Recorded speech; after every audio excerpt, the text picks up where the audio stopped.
Good morning mga guys.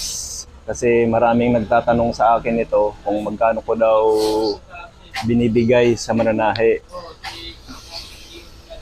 So ngayon, bago ko kasi ito pinasimulan sa kanila, tinanong ko muna sila isa-isa kung magkano sa kanila.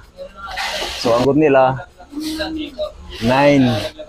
Tapos mayroon 10. Hindi pare-parehas ang sagot nila. So hindi ko kasi pwedeng ibigay sa inyo yung price nito. So bibigyan ko lang kayo ng clue. Ito si Leon, nung nakaraan linggo, gumawa siya ng 500. Tapos sa 500, ang sahod niya doon, 6,000. Sana So ayun ang clue. Tapos kumuha siya uli nung linggo ng 700. 700 nito, linggo. Kumuha siya. Sabado na ngayon, ito na siya, tapos na. Ayan. Bali, susunugin ko na lang ito dito, yung dugtungan sa strap. Yun na lang ang ginagawa ko dito.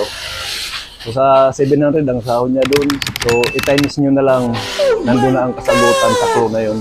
Malalaman na nyo kung magkano ko ito binigay sa mga mananahe. Okay, maliwanag? Okay.